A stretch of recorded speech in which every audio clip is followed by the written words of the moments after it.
Асылжан, ютубтағы мысалы кино көреміз, бір сериалдар көреміз, бір видео көрген кезінде ана жерде бір реклама шығып мазалай береді да. Ана жерде сол ана жерде пропустить күте береміз да, неарпа деймін. Енді одан мысалы сол видео түсіріп жатқан адамдарға пайда бар ма сол рекламадан? Типа жаңағы видеолардың арасында пропустить деген реклама шығатын ба?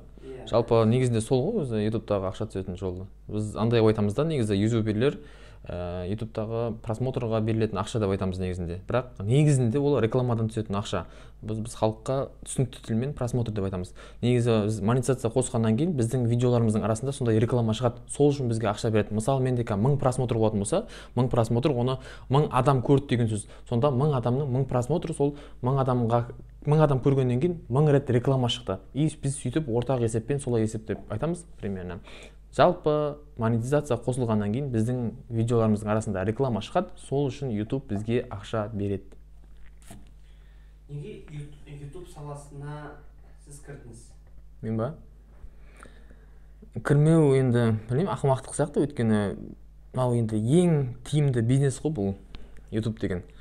Қалай ол ең тиімді бизнес дегенім, мысалы, ешқандай ақша құртпаймын мен. Басқа бизнес салаларында енді құртасың ғой, кәдімгідей бір сабақты білімді алғаннан кейін ары қарай тоже қолында ақша болу керек. Мысалы, Wildberries, Каспи, басқа әртүрлі бизнес салаларында кәдімгі қолында ақша болу керек товар алу үшін деген сияқты. Ал бұл жерде шығын жоқ, шығын болса да минимальный шығын болуы мүмкін. Шығын деген мынандай лампаларымыз, мынандай микрофондарымыз, солар біздің шығынымыз болуы мүмкін, әйтпесе басқа шығын жоқ. YouTube-ға кіріп просто так видеоларды сала беру керек, сол үшін біздің просмотрымызға ақша түседі, содан келетін ақшалар бар. Мысалы, ауылда алдында бір кісі маған былай айтады, 99 000 подписчигіне болған ғой ана кісі, 99 000 подписчик, и мен оның YouTube каналын тексеріп көремін, тексеріп көрсем, дым настройка жоқ қой, кәдімгі грамм настройка жоқ. Әшейін YouTube-қа сала берген, андай қойларды түсіріп, сиырларды, жылқыларды түсіріп сала берген да, и қалай күміс кнопка алсам болады дейді. Сонда мен ойлағаным, сол кезде лайв видеолар өте қатты өтеді екен түсіндім да. Ауылдағы шаруашылық лайв формат қой енді, шынайы қарапайымдылықпен түсірілгеннен кейін ол ауылдағы агроном болсын, жаңағы мал шаруашылығы болсын, басқа тігін болсын, осылай сөйлеп отқан кезде лайв форматта еркін отырып әдемілеп сөйлейтін болсаң, сол халыққа әдемірек өтеді. Халыққа өткен сайын сенде просмотр көп болады, и подписчик те көбірек келе береді. Содан біз просмотр көп болған сайын көбірек ақша таба береміз болды. Мысалы, менің бір жұмысым бар. Стройкада. Сол стройка жұмыс жасап, кейде қол тимей кетеді видео түсіруге, немесе YouTube-ға жақсылап фокус қоя алмаймын. Ал енді мен өзім жұмысымды пайдаланып YouTube саласына кіре аламын?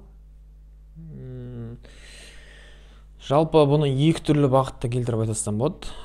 Мысалы, біріншіден эксперттер міндетті түрде эксперт болатын болса, бір саланың маман иелері болатын болса, олар YouTube-қа міндетті түрде кіру керек. Бірінші, ол міндетті түрде кіру керек. Мысалы, мен урологпын, гинекологпын, дәрігермін, мұғаліммін, мобилографпын, таргетологпын, Қытаймен бизнес, Wildberries, любой саланың маманымын. Соңында өзімнің услугамды, өзімнің товарымды сататындай мүмкіндік бар ма? Значит, мен міндетті түрде YouTube-қа кіруім керек болды. Не үшін? Өйткені мен қазір Қытайдан зат алайын деп жатсам, мен Қытайдан зат алайын деп жатқан кезде мен сразу YouTube-қа жазамын. Мен TikTok-ты аралап отпаймын, мен Instagram-ды аралап отпаймын, мен сразу YouTube-қа жазамын. Қалай Қытайдан заказ беремін? Немесе қалай Pinduodu'дан зат алсам болады деген сияқты. И сол жақтағы алғашқы бірінші, екінші, үшінші видео шығады. Сол видеоны көремін, и просмотр болып соған саналамын, и оның услугасын алуым мүмкін, қызметін алуым мүмкін, ары қарай оның қаргосын, басқасын сөйтіп қолданып кетуім мүмкін. Жалпы эксперттер ол міндетті түрде кіру керек. Мысалы, мен уролог болатын болсам да YouTube-қа кіруім керек міндетті түрде. Мен монетизацияға қызықпаймын, ол жақтағы әшейін тиын-тебен болып қалуы мүмкін маған. Мен ол жақтан келетін клиенттерге қызығамын. Клиенттер маған әлде қайда көп ақшаны тауып береді. Мен өйткені өзімнің қызметімді сатам деген сияқты. Ол бірінші бөлек айтылатын нәрсе, эксперттік бағытта. Ал енді екінші жаңа стройка деген сияқты нәрседен айтатын болатын болсақ, мен сондай салада жүргенмін, ондай саладан маған атап кету қиын бола ма деген сияқты тақырыпқа келетін болсақ, онда мен де стройкада істеген адаммын. Мен Қостанайда 5 жыл ветеринар мамандығын оқығам, мал дәрігері деген былай қарасаң, мал дәрігері мен YouTube продюсер деген арасы жер мен көк қой, былай қарасаң, жер мен көк нәрсе. Мен енді мал дәрігерін оқыдым 5 жыл, ауылдан да мал бағып шаршап кеткен адаммын. Одан өтіп мал дәрігерін оқуды бітірдім 2020-да. Одан кейін ары қарай Астанада стройка істедім, монолит. Оны да көрдік, одан кейін барып YouTube-қа кірген кезде мысалы орысша білмеймін дейтін кісілер бар. Мен де орысша білмеймін, мен орысша мысалы магазинге барсам да вот деп әрең түсіндіріп аламын да.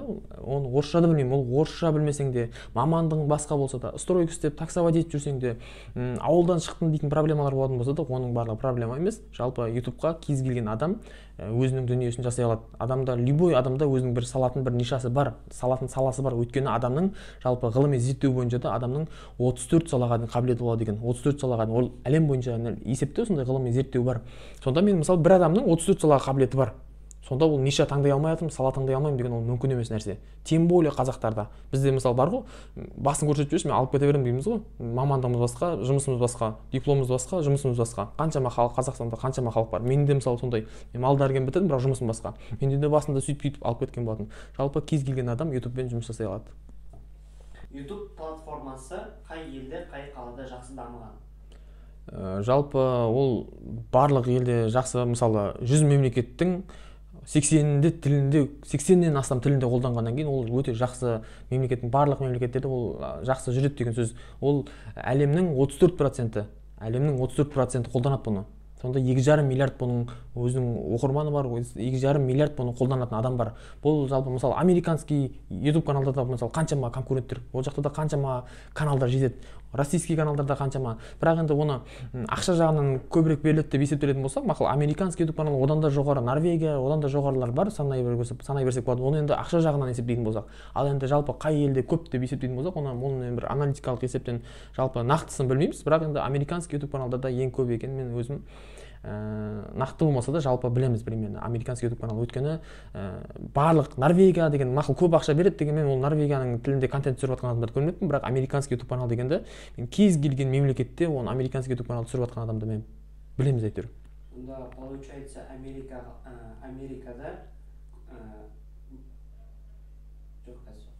получается осы Америка неге біздің осы Қазақстаннан басқа елдерден осы алдыда жүретіні, сол YouTube саласына олар қандай да бір сала, бір нәрсе, бір интернетке кірген болса, олар бірінші қолданады қой, иә?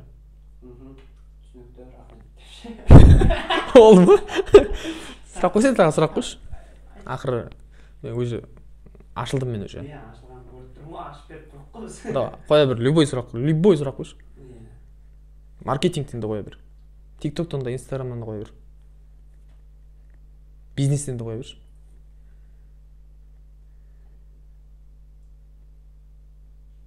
Сұрақ таппай алды. YouTube платформасымен өзінің тауарларыңды немесе басқа да заттарды сатуға бола ма? Болады. Жаңа айтқандай бірінші услуга, егер мен бір саланың эксперт болатын болсам, сол услугамды ұсынсам болады, сатсам болады, немесе курсым сатсам болады. Мысалы мен TikTok үйрететін адаммын, немесе Қытаймен бизнес үйрететін адаммын, соңында мен